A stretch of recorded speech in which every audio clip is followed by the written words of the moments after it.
Os doy la bienvenida a esta sesión que organizamos desde el proyecto Cantabria Futura y en concreto desde la Red de Talento. El título de la charla de hoy es Fiscalidad Internacional para residentes en el extranjero y futuros retornados. Después de varias consultas que nos habéis trasladado, los talentos que estáis en el exterior, hemos acudido a TGS Edisa, que son una de las expertas en asesoría fiscal internacional más reconocidas, para hablar sobre las obligaciones fiscales como residentes en el extranjero o cómo deberán declarar su patrimonio en caso de retorno durante el tiempo cotizado en España y en el país de acogida. Hoy tenemos del despacho TGS Edisa a Enrique Zugasti de la Fuente y Inmaculada Ruizal. Informaros que estamos grabando esta sesión para que luego, por si alguien no se ha podido unir, para que lo pueda consultar. Y van a hablar Enrique e Inmaculada durante un ratito. Algunos de vosotros nos habéis trasladado vuestras consultas que van a intentar responder ahora, y luego queremos que hasta terminar la hora que tenemos prevista pueda haber un diálogo y hagáis vuestras consultas. Así que sin más, os doy la palabra. Gracias. Muchas gracias, María. Pues si queréis, empieza mi compañera Inma con la parte más laboral, seguridad social de la expatriación y del retorno. Luego sigo yo con la parte de la fiscalidad y luego dejamos ese último ratito para intentar ver pues, esos concretos que os vayan surgiendo o bien de la propia presentación o alguna duda así puntual que podáis tener, ¿de acuerdo? Muy bien. Bueno, hola, buenas tardes. Gracias a todos por estar esta tarde con nosotros. Y bueno, yo os quería hacer una visión general de lo que nosotros vemos como un personal desplazado, ¿no? Nosotros trabajamos con empresas que tienen trabajadores divididos en varios países, bien porque tienen trabajadores directamente que trabajan desde sus países o bien porque desplazan trabajadores. Cuando se conjugan este tipo de relaciones, pues intervienen varias unidades, ¿no? Tenemos la parte fiscal, tenemos la parte jurídica, mercantil, tenemos la parte extranjería y la parte laboral. Mi compañero Enrique es el que trabaja la parte fiscal, experto en Derecho Internacional, y yo soy la que llevo la parte laboral. En esta pequeña charla pues no vamos a tratar ni temas mercantiles ni temas de extranjería porque son competencias totalmente ajenas a lo que llevamos nosotros. En concreto, en la parte laboral, os voy a hacer una visión general de lo que es un trabajador desplazado, lo que afecta a su legislación tanto laboral como de seguridad social. Un segundín, voy a intentar compartiros la presentación. ¿Me decís si la veis bien? ¿Se ve bien? ¿No se ve bien? Decidme.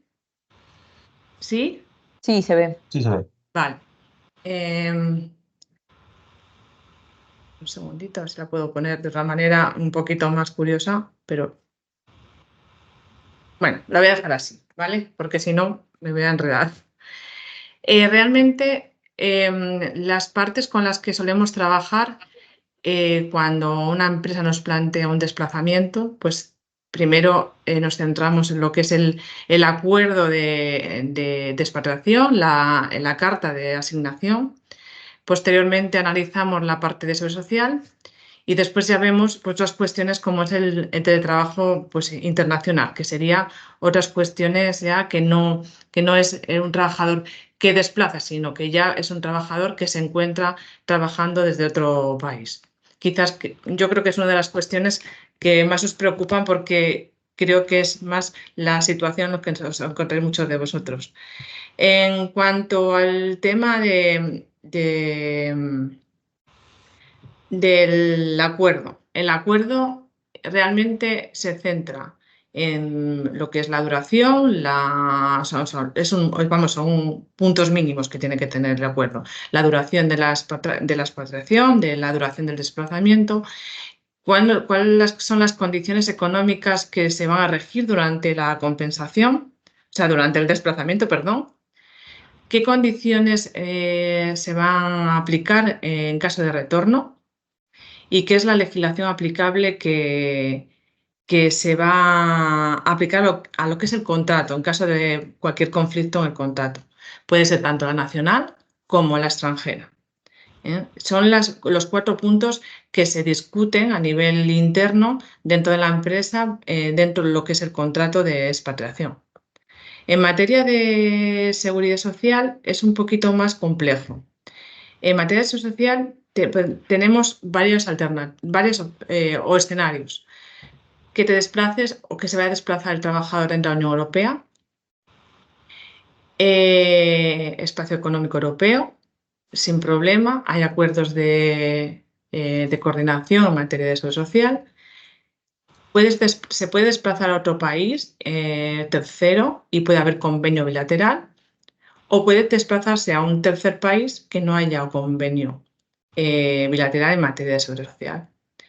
¿Qué pasa en estos casos? Cuando desplazas dentro de la Unión Europea, hay una normativa que, como se va a detallar un poquito más adelante, nos permite desplazar trabajadores hasta 2 años, incluso prorrogarlos hasta 5, manteniendo la legislación de origen, es decir, la española. ¿Qué pasa con los teletrabajadores que quizás muchos de vosotros estéis en esa situación, que trabajáis fuera de España para empresas españolas o en España para empresas extranjeras? Bueno, pues seguramente cotizaréis en el país donde estéis trabajando, ¿vale? ¿Qué pasa si estamos fuera de la Unión Europea? Pues hay que ver si tenemos convenio bilateral. Si tenemos convenio bilateral, en muchos casos, que no siempre permite un desplazamiento y mantener la cotización en origen, es decir, en España, en muchísimos casos lo permite hasta periodos de 5 años, y hay otros casos en que no se contempla y te obliga a cotizar en el país destino. Otros supuestos que se pueden dar, que no haya convenio, como he dicho. Si no hay convenio, hay una opción en España que es mantener la situación asimilada al alta. Como más adelante os explicaré en qué casos se da, ¿vale? Y qué cubre. Y después la opción de cotizar en el país destino. En ese caso, rige la legislación del país en que se vaya a trabajar. En cuanto al espacio económico europeo, España, Reino Unido y Suiza. La norma de coordinación nos ofrece unas ciertas garantías que nos permite aplicar el principio de legislación única, es decir, solo vamos a estar dado de alta en el país donde vamos a prestar servicios, salvo en este caso los desplazamientos, que nos permite mantener la legislación de origen, en este caso en España estábamos comentando, hasta como mucho 5 años. Principio de igualdad de trato, es decir, en cualquier país que cotices dentro del espacio económico europeo o Unión Europea, vamos a tener derecho a acceder en igual condiciones en el país donde vayamos a pedir la prestación a cualquier nacional de ese país, es decir, la misma prestación sin ningún tipo de discriminación. Principio de totalización de periodos cotizados. Eso significa que cuando yo decida pedir una prestación, la pediré en el país donde me encuentre residiendo en ese momento y se tendrá en cuenta todos los periodos que haya cotizado dentro del espacio económico europeo, dentro de la Unión Europea y Suiza. Y incluso el principio de exportabilidad de prestaciones. Eso significa que cuando solicito una prestación, puedo llevármela a otro país. Os voy a poner el ejemplo de prestación por desempleo. Si trabajas en un país de la Unión Europea, eres despedido y te regresas a España, puedes pedir la prestación por desempleo totalizando los periodos cotizados en otro país. te piden una serie de documentación, claro, pero se puede traer. O sea, a efectos de la Unión Europea no hay ningún problema con las cotizaciones. Respecto a Reino Unido, desde la firma del Acuerdo de Comercio y Cooperación, incluye un protocolo de seguridad social y se mantienen las mismas condiciones que se rigen dentro de la Unión Europea. O sea, se prorrogan esas condiciones que ya existían. Respecto a los países que no tenemos, que tienen convenios bilaterales, ya nos vamos a terceros países. En total hay 25 convenios bilaterales. Actualmente el más que acaban de renovar es Estados Unidos, por ejemplo, y tiene la misma funcionalidad que sin ser tan garante como lo que es la normativa de coordinación de la Unión Europea, pero tiene la misma funcionalidad que la normativa de la Unión Europea. Permite, en la mayoría de los casos, se permiten desplazamientos y manteniendo la legislación de origen aplicable, y se aplica totalización de periodos para algunas prestaciones. Hay algunos que son mucho más completos que otros, pero bueno, por ejemplo, China es un ejemplo de que no permite, no es aplicable para prestaciones, solo es aplicable para desplazamientos. Lo que quiere garantizar es que haya una unidad, una única alta, no haya duplicidad, pero no permite contemplar las cotizaciones de un país a otro para prestaciones. Pero en la mayoría de ellos, casi todos, las prestaciones de vejez o incapacidad permanente, que son las más cuantiosas, lo que más preocupan, se encuentran protegidas. ¿Qué sucede si no tenemos convenio? Pues recientemente, desde noviembre del año pasado, bueno, anteriormente había una norma que era del año 82, esta vino a actualizar la norma del 82 y a ampliar a muchos de los casos que no contemplaba. Pues, ¿qué pasaba con aquellos, por ejemplo, dentro de la Unión Europea, cuando se agotaba la duración máxima de desplazamiento? O países en que tienes un convenio bilateral, pero como no eres nacional de una de las partes, no estabas incluido. Bueno, pues esta orden incluyó todos esos supuestos. Y si una empresa española decide desplazar a un trabajador a un país que no tenga convenio bilateral, o que se agote el periodo de desplazamiento máximo, o que sea nacional de otro país que no está contemplado dentro del convenio, pues permite de forma voluntaria aplicar la legislación española a efectos de prestaciones, pero limitadas. Y esto se llama situación asimilada a la alta. Se cotiza, pero para ciertas prestaciones, la de incapacidad permanente, la de jubilación y para alguna más, ¿vale? Lo cual, pues para muchos trabajadores da cierta seguridad. Paralelamente, habría que mirar si tendrían obligaciones que aplicar en la legislación del país de destino, porque no necesariamente por este motivo estás eximido de aplicar la legislación del país destino, ¿vale? Por último, en cuanto al teletrabajo internacional, ¿qué legislación se le aplica al teletrabajador? Se le aplica la legislación del país donde preste servicios. Si trabajas en España para empresas extranjeras, tu legislación de seguridad social aplicable sería la española. En materia laboral, el contrato, como antes hemos hablado del acuerdo de expatriación, lo que es el contrato podrá estar sujeto a la jurisdicción de cualquiera de los dos países. Sin embargo, la normativa social o social o laboral mínima es la del país donde trabajas. Me refiero a jornada, vacaciones, salarios, descansos, ¿vale? Eso es importante. En cuanto a teletrabajo internacional, hace hace 2 años se publicó una norma sobre startups y me incluyeron una autorización y un visado especial para trabajadores internacionales, el nómada internacional. En este caso, permite que puedan residir en España, les dan un visado especial durante 3 años, que se puede renovar hasta 2 años, incluso les permite trabajar para empresas españolas hasta un 20% de su actividad profesional. Las únicas características, perdón, de algunos requisitos es que tiene que tener una experiencia mínima la empresa en la que se trabaja al menos 1 año, tiene que acreditarse que existe una relación laboral en remoto y que exista una relación previa al menos de 3 meses.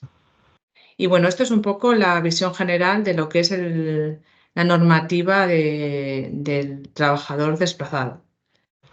Ya por mi parte es un poco ya lo que queréis preguntar. Si quiere Enrique continuar. Si queréis, continuamos y al final agrupamos todas las preguntas, María. Sí, perfecto. Venga, pues vamos un poco a la parte fiscal. Un poco que hacéis con las normas, bueno, pues una pincelada general de lo que es la fiscalidad de la expatriación, para entrar luego un poco más al foco de la fiscalidad ya del retorno, ¿vale? ¿Qué hacemos que hay en España para vosotros si volvéis? ¿Cuáles son los beneficios fiscales de haberlos, ¿vale? Y sí quería empezar con lo que a mí me parece más importante, que es el nadie regala duros a 4 pesetas, pero fiscalidad, ¿vale? Entonces, tenéis un par de reflexiones, una más chascarrillo y otra un poco más profunda, que vienen un poco en esta línea. Entonces decía Franklin que solo hay 2 cosas ciertas en la vida, que son la muerte y los impuestos, y la OCDE avisa de que todos sus esfuerzos van a ir para ir luchando contra las normativas de los países que permiten aplicar sistemas de los que la gente se pueda aprovechar para pagar menos impuestos, ¿vale? Entonces, todo lo que os voy a contar hoy, todo lo que veáis en foros, lo que os cuenten otros expatriados, o lo que os diga vuestro cuñado, ponedlo siempre en cuarentena, ¿vale? Cualquier conclusión, si lucha con el concepto de no pago en ningún sitio, es incorrecta, ¿vale? Entonces, vamos a partir de aquí porque es que muchas veces nos encontramos con problemas en grupos de empresas que mandan a gente fuera, pero la gente se hace la idea que puede no pagar. Y yo, aquí aplico no sé qué beneficio, allí no declaro, entonces, olvidaos, ¿de acuerdo? O sea, si no estáis pagando en ningún sitio, lo estáis haciendo mal, ¿vale? Y con eso en mente arrancamos. Bien, ¿qué es lo esencial de la fiscalidad internacional de las personas físicas, ¿vale? Y en concreto, de lo que afecta a la expatriación. Lo primero, que no existen escenarios de doble no residencia y doble no imposición, ¿vale? A día de hoy, todas las normativas, ya con los trabajos de la OCDE, con las sentencias del Tribunal de Justicia Europea y lo que se ha ido incorporando poco a poco a nuestro ordenamiento, tenemos ya herramientas para luchar con sistemas en los que no es residente en ningún país y no pagas en ningún país. Y si aún no pagáis en ningún país, pues llegará el día. Entonces, cuando estáis o bien contratados desde fuera o sois expatriados, ¿qué es lo primero que hay que mirar? Siempre la consideración de residencia fiscal, que no tiene nada que ver con el dónde vivo, con dónde estoy empadronado. ¿Vale? Hay que mirar un conjunto de cuestiones normativas, tanto la normativa del país de destino como la normativa del país de origen y los convenios para evitar la doble imposición. Y con todo ese mare magnum se determina en qué país es residente, en qué país es no residente y qué normas aplican a cada país, porque hay que también erradicar el concepto de que las no residencias no pagan impuestos. No, las no residencias pagan impuestos conforme a una normativa de no residencias, ¿de acuerdo? Que normalmente implica tributación fuente local. Entonces, para que os hagáis una idea un poco gráfica, imaginad que una persona ha vivido durante un año determinado, aquí ponemos el 24, en Francia de enero a octubre, Y que luego en noviembre, el 1 de noviembre, se viene a España. Un análisis concienzudo de la residencia fiscal acabaría concluyendo que esta persona es residente fiscal en Francia, tanto en la normativa interna como en convenio, y no residente en España. Entonces, en España le han pedido para volverse 40.000 euros, en Francia 100.000. ¿Cómo coordinamos la tributación de estos dos escenarios? Bueno, España, como país de no residencia, aplica renta de fuente local. Por lo tanto, solo puede someter a tributación 40.000 euros. Francia tiene potestad tributaria completa por renta de fuente mundial, por lo tanto, son los 100.000 franceses más los 40.000 españoles, 140.000. ¿Vale? Lo que pasa es que existen métodos para evitar la doble imposición, vía exención o vía deducción, siendo el más común o el comúnmente aceptado el sistema de deducción. En Francia, las retenciones que ya soportado en España serán deducibles también. Entonces, para los impuestos franceses, pero te descuentas lo que hayas pagado en España, ¿de acuerdo?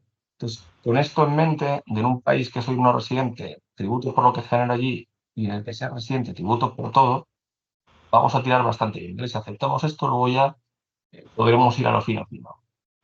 Vale. Os dejo aquí un pequeño esquema para que veáis, ¿vale? Entonces, allí donde soy residente, renta de fuente mundial, y por lo general tipos progresivos, ¿vale? Casi todos los países civilizados tienen escalas de gravamen que tampoco son tan distintas. Es verdad que pues, todos conocemos, ¿no? Pues, sobre todo por la ingeniería civil, gente que se ha ido a los países del Medio Oriente, en que hay tipos de gravamen pues, inexistentes, pero bueno, la Unión Europea, América del Norte, Latinoamérica, funciona mucho con tipos de gravamen cuyos máximos se aproximan al 50% con matices, pero bueno, más o menos. Y en cambio, en los países de no residencia, vamos a ir sobre la renta de fuente local y, por ejemplo, si sois no residentes en España, los tipos que os aplicarían son más chiquititos, un 24 o un 19%, ¿vale? Vale.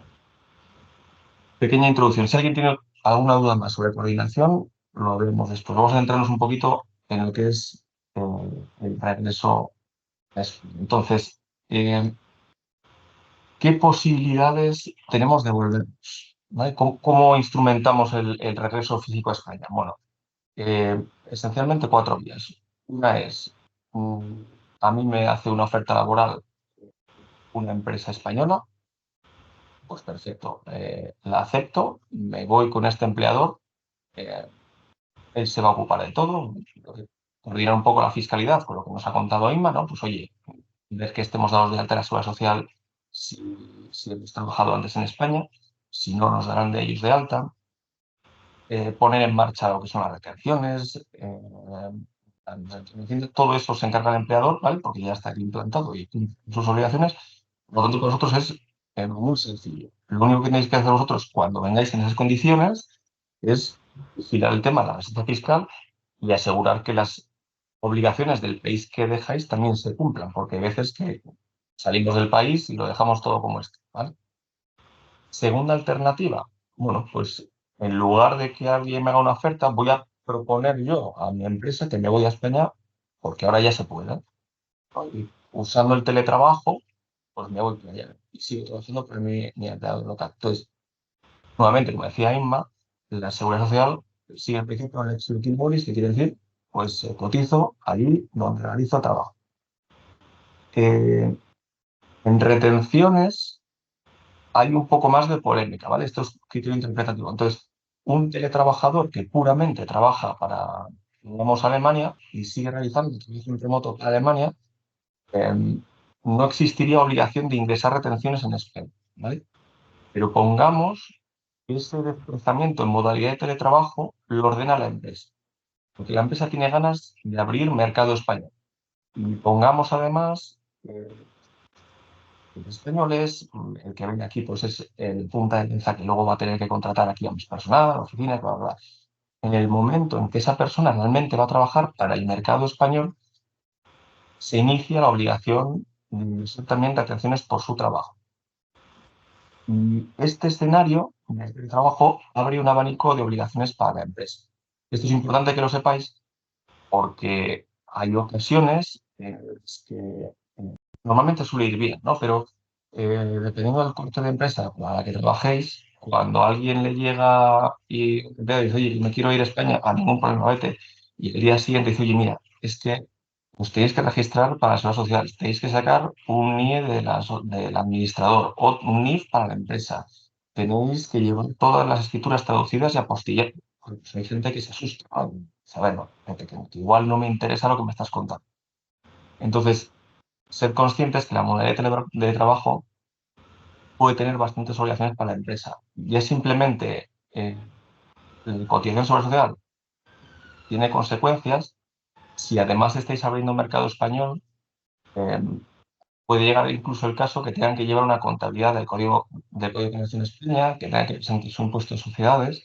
Entonces, cuando hagáis una propuesta de teletrabajo, si nos la hacen ellos, tengan en cuenta que puede haber una serie de derivadas que no siempre pueden ser bien recibidas por el empleador, ¿vale? Luego, aunque el primer trence es complicado, lleva tiempo y la gestión diaria es bastante sencilla, no deja de ser pues como una sociedad más en España, ¿vale?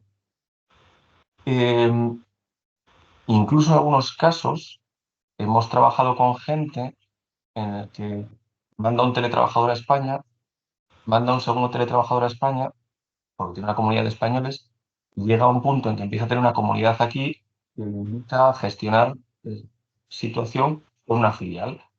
Entonces, realmente el procedimiento es bastante similar a un teletrabajador que trabaja para un mercado español, pero tiene sus ventajas porque les puede llegar a proteger a nivel limitación del riesgo, ¿de acuerdo? Entonces, quizás si veis que se puede llegar a teletrabajar para España, pues incluso lo podéis proponer porque bueno, una alternativa que puede tener una pequeña ventaja para la empresa. Y luego, con una alternativa que seguramente os llegáis a encontrar es cuando empiecen a ver que esto tiene obligaciones, que les va a obligar a tener todos los trimestres que presentar declaraciones, a abrir cuenta, y si se asustan, igual o bien os lo proponen ellos, o bien tenéis que ser vosotros, que es, bueno, cesamos en el contrato laboral, me doy de alta como autónomo en España y os facturo como autónomo. Esto se hace y no es correcto, ¿vale? Porque realmente, si se prueba que vosotros seguís teniendo una jornada laboral que es que os impone vuestro empleador, que os conectéis cuando ellos necesiten que os conectéis, que tenéis vacaciones cuando ellos os conceden esas vacaciones y que solo tenéis un cliente, la realidad los trabajadores dependientes. Quien más pierde de perder esa dependencia sois vosotros realmente, porque no tenéis de hecho ningún tipo de indemnización por despido. Si mañana os cesan, os mandan un email, no vengáis el lunes y se acabó la relación, ¿vale? Bueno, esto el empleador también tiene que saber que en caso de litigio, pues se tienen las de perder. Sería complejo porque al final son dos jurisdicciones, dos legislaciones, pero bueno. ¿Qué obligaciones tendría para vosotros? Sencillas, como cualquier otro autónomo de España. Cotizaciones en función del beneficio que generéis al año.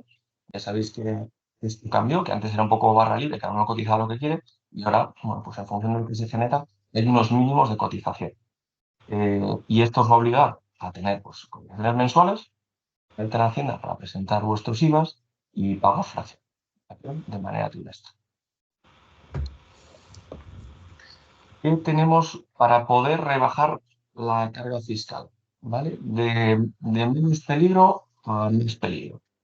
Entonces, el régimen de dietas, oye, me voy un día fuera de España, pues me pagan X cantidad que está exenta de tributación y este no tiene demasiada complicación, salvo que el desplazamiento se exceda a 6 meses, porque en ese punto se entiende que habéis trasladado vuestro centro de trabajo al extranjero y esa dieta ya no corresponde porque ya no estáis adscritos a un centro en España, ¿vale? Por otra parte, tenemos el archiconocido 7P, la exención por realización de trabajos en el extranjero, que es una exención de 60.000 euros, 60.100, condicionada a que vuestro trabajo genere un beneficio en el extranjero. Si trabajáis para un cliente, porque sois ingenieros y vais a montar una planta fuera de España, no hay ningún problema.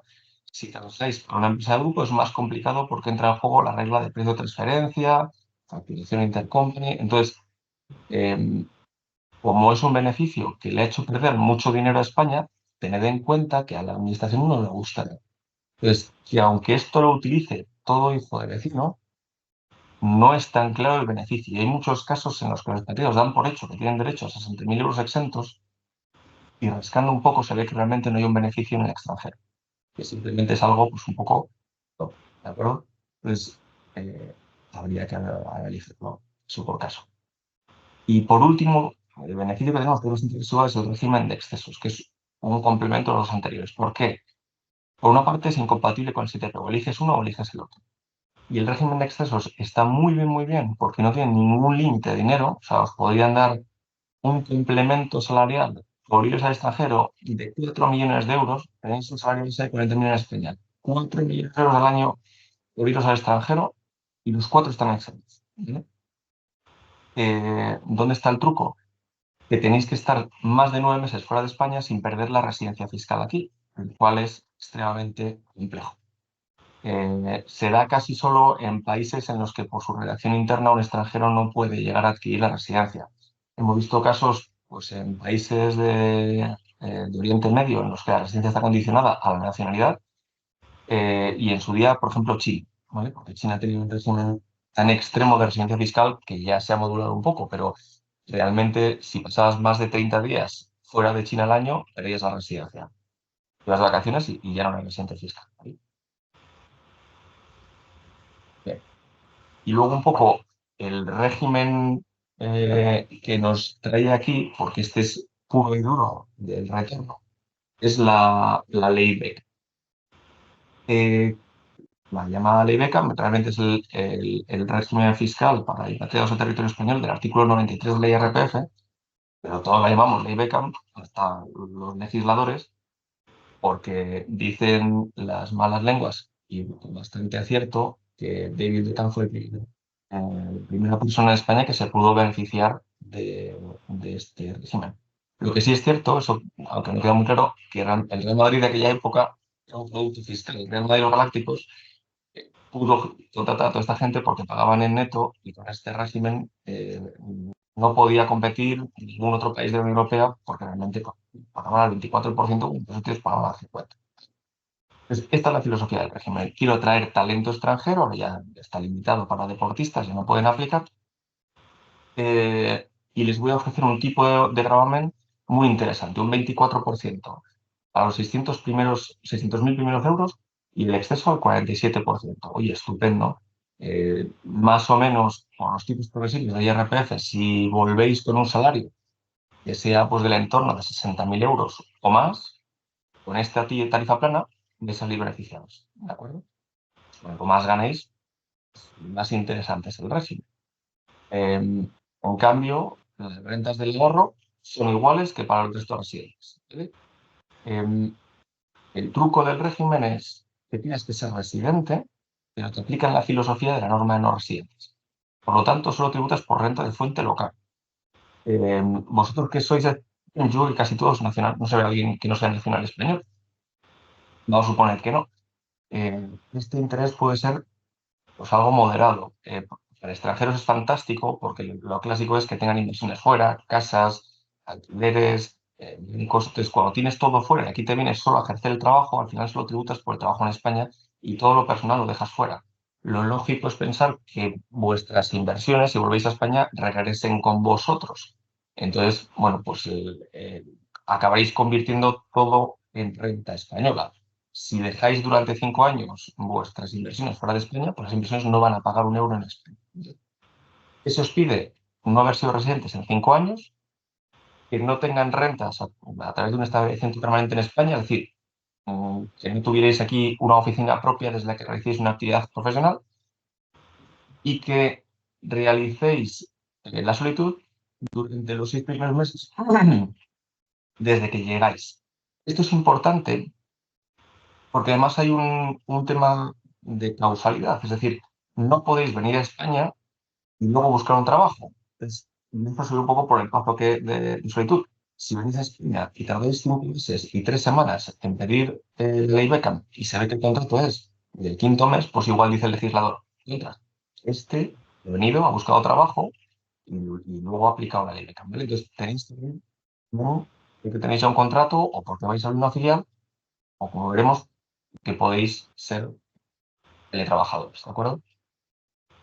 Entonces, ¿quiénes pueden aplicar? Aquellos que hayan conseguido un trabajo en España, aquellos que tengan una carta de desplazamiento de su empleador extranjero para venirse a España, aquellos que vayan a pasar a ser administradores de una sociedad española.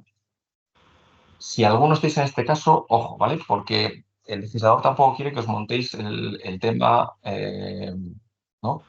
A vosotros y para vuestro cuerpo serrano. Si sois administradores y tenéis participación en la sociedad, no puede ser una sociedad patrimonial. O sea, si tenéis una participación de más del 25% en la sociedad familiar que tiene terrenos por ahí y os ponéis un sueldo, no vale. ¿De acuerdo? Si la sociedad tiene actividad, sí, ya no hay ningún problema. Si no, hay que cogerlo con cautela. Y este régimen, desde 1 de enero del 23, tiene dos novedades, que son la de los teletrabajadores y de los autónomos startups. Esto puede abrir una serie de problemas, porque realmente ahora esto es libre para todos. Antes tenía que haber un beneficio en España, ahora si me quiero venir a España me aplico el régimen. Entonces, a mí personalmente eso me recuerda a paraísos fiscales, ¿no? Al final yo antes tenía un objetivo, que era que los altos directivos y los científicos produzcan en España. Ahora ya no, ahora ya es el que quiere que se venga. Eso no sé exactamente en qué posición deja el régimen, pero de momento, según la normativa española, podríais, ¿de acuerdo? ¿Y qué quería o qué quiero que penséis el día de mañana? Siguiendo también un poco con la primera entradilla que hemos hecho. A ver, igual que no se puede ser no residente en todas partes y no pagar impuestos, si vais a aplicar por la ley Beckham, que es 100% legal hoy en día, porque está redactada la ley, tenemos que ver si eso puede aguantar en el tiempo, ¿vale? Entonces, hace 15 años, en España, en la OCDE había 5 regímenes favorables, ahora tenemos 28. Es verdad que todos los trabajos de la OCDE se han centrado en grandes grupos empresariales y por lo tanto no hay impuestos a en el IVA. Pero por ahí el IRPF también está ahí. Entonces, un régimen que está dando tantos beneficios, que ya se considera régimen preferencial por la OCDE, que es café para todos. ¿No será una planificación fiscal hecha por el propio legislador que pueda decaer en el futuro? No lo sé. Por ejemplo, en Portugal, que tiene un régimen algo al nuestro, amenazaron con, bueno, no amenazaron, derogaron el régimen, a los 5 días dimitió el presidente y lo han revivido para un año más. Entonces, esa presión internacional de, joder, es que aquí lo que se trata es de que todos los países podamos recaudar. Tiene sentido que todos compitamos por el mismo contribuyente. Entonces, el día que vengáis, reflexionad si esto es para largo plazo, esos 5 años más uno que ofrece el régimen, o si es algo que puede durar poquito tiempo, ¿vale? Y bueno, si queréis, damos paso a las preguntas. Si es que da bueno. Gracias, Enrique. Sí, yo creo que nos han lanzado además entre este fin de semana y hoy alguna pregunta más, alguna cuestión. Os invito a que abráis el micrófono y la cámara y hagáis la consulta tanto a Enrique como a Inmaculada, por favor. Sí, hola Enrique, soy Jaime Perales. Lo has dicho al Hola, final, Jaime. creo, el tiempo en el cual se puede beneficiar de la ley Beckham, has dicho son 5 más 1 año, o sea, en total 6 Sí. años. La ley Beckham entra en el ejercicio en el que te haces residente en los 5 siguientes. Entonces, imagínate que vienes este 2024 antes de junio, antes de julio, del 3 de julio, por decirte un corte. Entonces, en 2024 pasas a ser residente, es el primer año que te puedes beneficiar de la ley Beckham. Y tienes los 5 siguientes. Si en cambio vienes en noviembre, en 2024 eres no residente. Sí. Por lo tanto, 2024 tributarías al tipo de no residentes, que sería el 24 si vives fuera de Europa, 19 si eres comunitario. El 25 sería el primer año de residencia fiscal y por lo tanto primer año de ley Beckham y 5 más. O sea, son 5 más 1 que pueden ser hasta 5 más 1 y medio en algunos casos. Ok.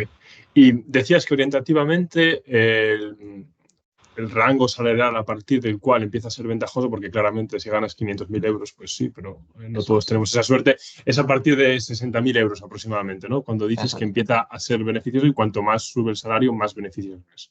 Eso es. Aquí, por ejemplo, si depende de la región a la que regresas y los tipos que tengan aprobados autonómicos para ese año.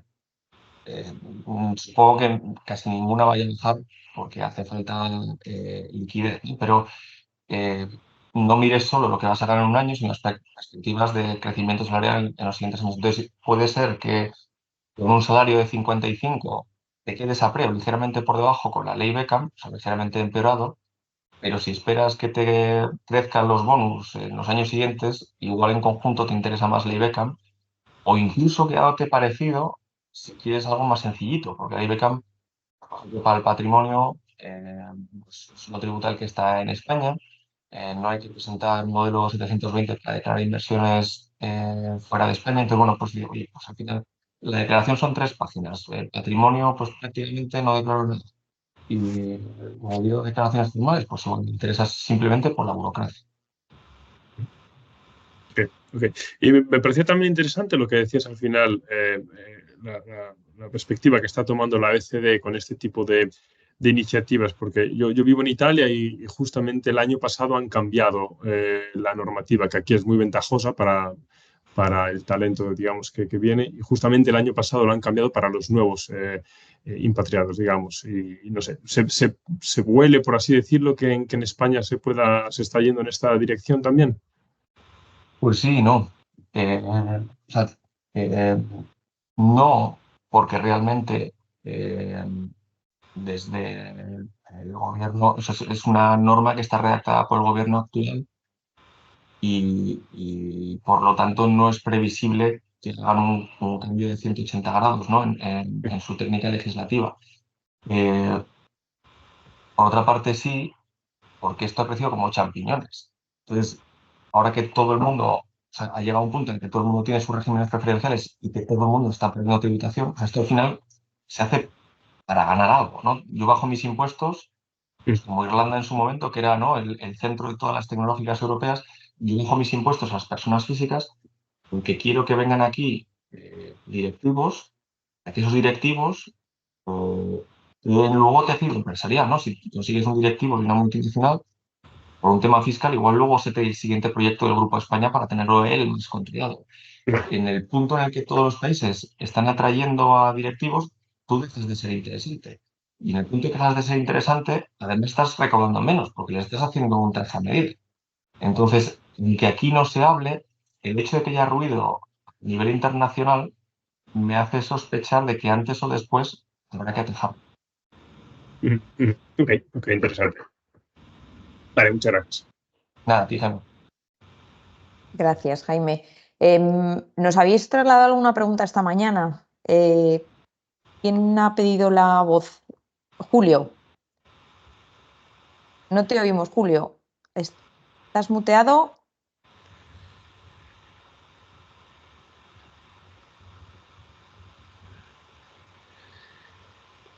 Estás muteado, Julio. No sé cómo. Lo veo, pero no puedo. Ahora, ya está. ¿Ahora me Ya oís? está, ya está. ¿Me Sí, escucháis? sí, Vale, es que perfecto. parecía que no. Sí, Vale, sí, muchas sí, gracias, sí. Enrique, por la presentación. Muchas gracias.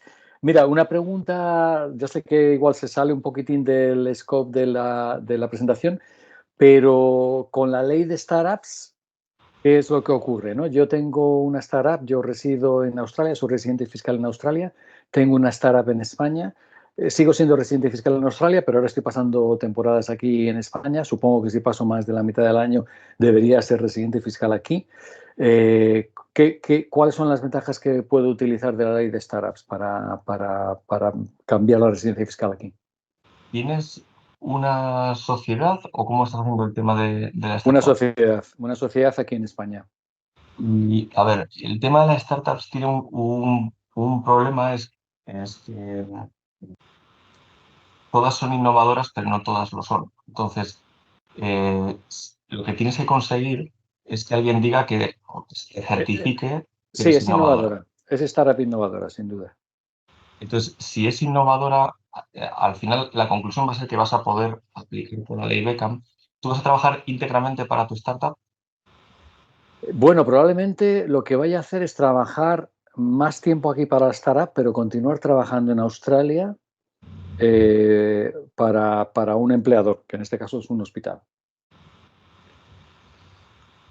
¿Y crees que, por ejemplo, volumen de facturación, eh, lo que factures a la filial española, la sociedad española, podría superar el 40% de lo que generas en global? Sí, si le dedico más tiempo aquí, sí. Vale, entonces igual sí que podemos encontrarte el encaje. Y que a Dentro, través de... Sí, sería la ley Beckham la que se aplicaría, esta que acabas de sí, contar. sí. Ujú. Y si te interesa. Luego, si vas a estar haciendo viajes de ida y vuelta a Australia, o sea, si quieres esto lo podemos hablar en otro momento, pero bueno, Sí, igual podríamos manejar también incluso un escenario de residencia fiscal, dependiendo, al final, en la startup, tú puedes regular el sueldo que te pones, sí, o cobrarlo vía dividendos en el futuro. sí. Que realmente, pues, si esto, digamos, brota, ¿no? y consigue ser escalable, al final, donde está realmente el negocio no es en el salario que te pongas en tu sociedad, sino lo que generes con la venta y viviendo del negocio el día de mañana. Entonces, si reduces tu salario dentro de esta sociedad, manteniendo tu relación laboral con la australiana, y a la vez haces viajes de España a Australia, podríamos manejar la exención del 7P de 60.100 euros. Ese sería un caso de manual de aplicación, porque tu empleador puro y duro es extranjero. Entonces el beneficio está meridianamente claro. Entonces, igual te puede salir más rentable no ponerte un sueldo, mantener tu relación de dependencia laboral y jugar con los viajes en extranjero para reducir tu carga tributaria en España. Ya. Y la aplicación para la carga tributaria en España, la mejor sería la aplicación de la ley Beckham. No hay una situación tributaria más favorable vamos, esta es muy favorable, obviamente, pero no hay otra más favorable por la ley de startups y tal, que sé que hay alguna cosa, pero no conozco. Ha incorporado ciertos beneficios de startups, pero es que son más moderados y están más pensados no tanto para el fundador, sino como para los empleados, porque al final uno de los problemas de las startups es que compiten salarialmente, pues, con empresas establecidas y por lo tanto tienen un problema de caja, ¿no? Aquí depende de una ronda de financiación para que entre dinero y poder decirle a alguien que se venga a tu empresa y traértelo, ¿no? Pues de una consultora grande, de un centro innovador. Entonces, lo que prevé esta ley, por ejemplo, son eh, retribuciones en acciones a tus empleados con exenciones más ampliadas. A título general, son 12.000 euros y el específico de startups son 50.000. Entonces, ¿qué quiere esta ley? Ojo, pues como al final la estrategia retributiva de una startup tiene que estar vinculada al éxito del proyecto, es decir, si a mí empresario me va bien, a ti empleado te va a ir muy bien, para que dejes a tu empleador estable y te vengas conmigo. Entonces, fiscalidad ha entendido este aroma y lo que hace es, bueno, pues te voy a dar los futuribles más beneficiosos fiscalmente, pero se limita a planes de entrega de acciones. Vale, o sea que sería la ley Beckham, básicamente la Eso es. aplicable en este caso. Eso Muy bien, es. estupendo. Muchas gracias. Nada. Gracias, Julio, por la pregunta. ¿Tenéis alguna pregunta más?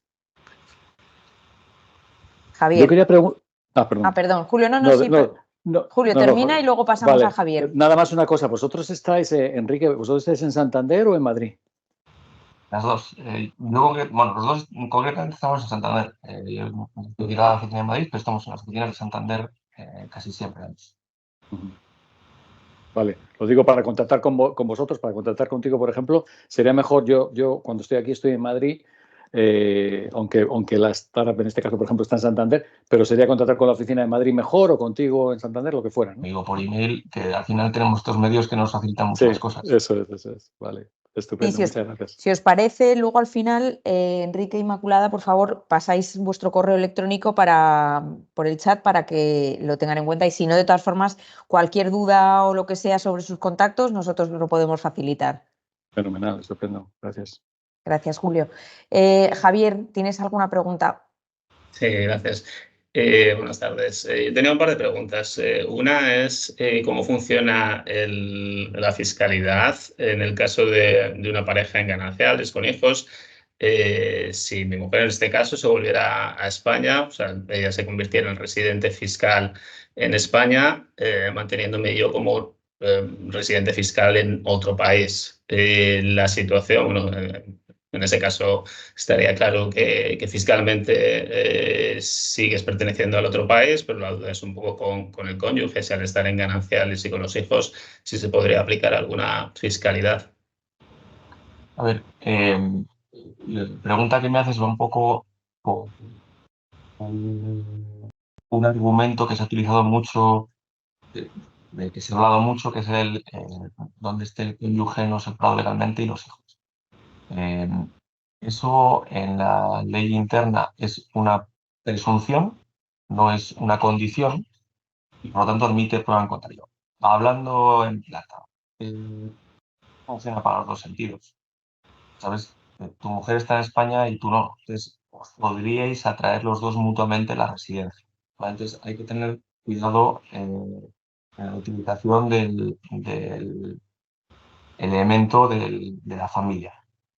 Si tú tienes un trabajo fuera y pasas la mayor parte de tu año fuera, tienes tu patrimonio fuera, tú vas al médico fuera, tú eres residente de fuera. Habría que ver qué es lo que hace tu mujer.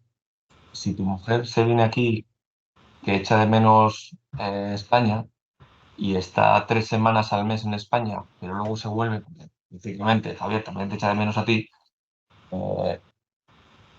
pues quizás lo que ella no haga es conseguir la residencia en España, porque al final se ve que está aquí bastante tiempo, pero su punto de retorno es siempre donde estás tú. Si ella se establece aquí, tiene aquí un trabajo, olvídate de lo de los gananciales, al final para la residencia no tiene ningún efecto. Los hijos sí pueden tener mucho peso. O sea, si los hijos están contigo allí y ella se viene aquí 2 semanas al mes, ella sigue siendo residente del país en el que estéis ahora. Si ellos se vienen en grupo, ya conseguirá la residencia fiscal en España a pesar de que tú estés allí. Hay que ver un poco qué es lo que va a hacer ella aquí. Sí, pero si después no tuviera unos ingresos, se pueden retribuir, digamos, o se la puede considerar que los ingresos son también los del cónyuge que no es residente. ¿Me explico? No, a nivel, o sea, aunque civilmente los ingresos gananciales son de los dos, a nivel fiscal cada uno tributa por su parte. Vale. Entonces, a efectos del cómputo de la residencia, si tu mujer no obtiene ingresos, lo que puede pasar es que España coja su ley interna y diga, la mujer de Javier es residente, porque lo dice el artículo 9 en su primera parte. 9.1, número de días en España, ¿vale? Pues nada, residente. Pero igual el país del que viene dice, hombre, ya pues que aquí se tiene el cónyuge y además esta persona en España no gana dinero. Por lo tanto, según mi ley interna, esta persona es residente aquí. Entonces tendríamos un conflicto de residencia. Y aunque hoy no he entrado, porque hicimos otra conversación en la que digo mucho con el tema de los convenios, existen los convenios que son árbitros que se dedican a resolver conflictos entre países, bien de residencia fiscal de personas o sociedades, o bien de potestad tributaria sobre tipos de renta. Entonces, en este caso sería el convenio el que analizaría la situación de tu esposa para ver dónde reside. Entonces, el convenio, en todos los convenios, en su artículo 4, se regula la residencia fiscal. Entonces, se establece en el 4.1 algo interesante que viene también al hilo de la ley Beckham, que dice residente es aquella persona que tributa en un país o su renta de fuente mundial. Para mí siempre ha sido la gran incógnita de, joder, es que aquí con la ley Beckham no se tributa en renta de fuente mundial, por lo tanto, no eres residente en los términos del convenio, por lo tanto, los países de origen te pueden seguir haciendo tributar en función de su vamos al caso de tu mujer, en el 4.1b se dice, en caso de empate, vamos a ver quién se queda por el resto de los casos. Entonces, en el primer punto se queda la residente del país que tenga una vivienda permanente a su disposición. Tenéis una porque tú estás en ese país y tu mujer tendrá otra porque vendrá a vivir a España. Entonces, ese criterio empatamos. Y ahora el desempate lo marca el Centro de Intereses Vitales. Hay más criterios, pero el artículo 4 va en orden de prelación y el Centro de Intereses Vitales a mí me parece tan amplio como para no ir más allá. Tan amplio significa tan subjetivo, por lo tanto, nos cabe casi todo lo que queramos. Entonces, el Centro de Intereses Vitales es todo. Donde está tu cónyuge, donde están tus hijos, dónde ganas el dinero, dónde vives.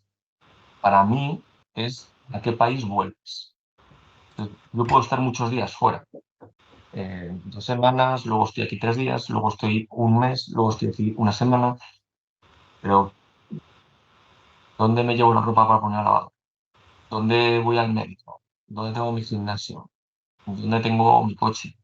Entonces, al final, eso es muy subjetivo, pero al final se sabe. Si tu mujer se viene con los niños, ella está aquí. Y ella es residente aquí y tú eres residente ahí. Ok. Y otra pregunta, en el año del retorno a España, si se produce, sigo tu ejemplo el que habías puesto antes de España y Francia. La cuestión es que ahora mismo por trabajo, pues yo también voy muchos días a España. Entonces, imaginemos una situación en la que en un determinado momento, pues el final de septiembre, yo he pasado ya el 40% de los días en España. Vale. Y a partir del 1 de octubre, nuevo trabajo en España, lo que sea, y pasas a estar pues, los siguientes 3 meses enteramente en España. ¿Cómo tributa eso? Porque en general 9 meses sería en un primer país, pero realmente hay un 40% de esos días que han estado ya en España. O sea, se suman los 2 tramos y al final puede ser que el año natural sea residente en España. ¿Me he explicado? Sí. Yo creo que aquí entra en juego un concepto que se llama ausencia esporádica, que dice la ley de IRPF. Entonces, la ley de IRPF se cuentan los días que realmente estás en España y si esporádicamente estás fuera de España, pues ya te lo cambian, ¿vale? Entonces, ¿qué significa esto? Tú imagínate que yo me voy un fin de semana a Francia, ¿vale? Puede ser a echar el fin de pues yo he estado 363 días fuera de España. Y me dice el legislador, no, menos ha estado 365 ese fin de semana, súmatelo. ¿Qué pasa si estoy una semana? Lo mismo. ¿Qué pasa si estoy 15 días? Lo mismo. Lo que no está claro es cuándo deja de ser esporádico, ¿vale? Y ahí hay sentencias de todos los colores. Entonces, en mi opinión, en ese caso, aunque el cómputo de días pueda llegar a exceder de 183, que es, digamos, el número de corte, el número mágico, si hasta tu regreso tú realmente estabas de manera permanente en otro país y aquí venías para hacer algo puntual, un fin de semana, eso debería sumarse al tiempo de estancia fuera de España. Y realmente los días que, en mi opinión, computarían son los de tu regreso en adelante. Ahora bien, es otra cosa. En ese caso, el que has puesto tú, septiembre, tendríamos que ver, serías no residente en España, residente fiscal en otro país, y aquí entraría en juego la ley de no residentes. Y la ley de no residentes, ¿qué? Bueno, pues dice que tú tributas en España por tu renta de fuente local. ¿Qué pasa con el rendimiento de trabajo? Nuevamente, podemos entrar en un conflicto de 2 normativas, España y el país del que vengas. Bien, pues el artículo, depende del convenio, sí, el 4 está en todos, pero el 15, 16 depende del rendimiento de trabajo. Ahí se establece quién se queda con la potestad tributaria. Y se dice, en casi todos, siguiendo el modelo convenio OCDE, que si eres no residente, el país al que vas puede hacer tributar tus rentas solo si se dan una de las 3 circunstancias siguientes. 1, que tengas un pagador español, es decir, que hayas dejado tu empleador en el extranjero y te haya contratado a alguien en España, ¿vale? Esté pagando. 2, que alguien en España esté soportando tu carga salarial, que el empleador extranjero te pague la nómina, pero luego le refacture su coste a una empresa filial que está aquí en España. Y 3, si pasas 183 días en un lapso de 12 meses. En ese caso, sí que tendríamos en cuenta este 40% previo que ha estado en España. Entonces ahí sumaríamos los días. Oye, si de octubre en adelante hemos pasado aquí son 90 días y hacia atrás he pesado 150, he superado los 180 días. Y entonces, desde el 1 de enero al 31 de diciembre, el cómputo de los días que ya estado en España tributa. Entonces tendrías que prorratear el sueldo que te pagan por la primera parte del año hasta septiembre y de octubre en adelante lo que sea tu empleador. Vale, gracias.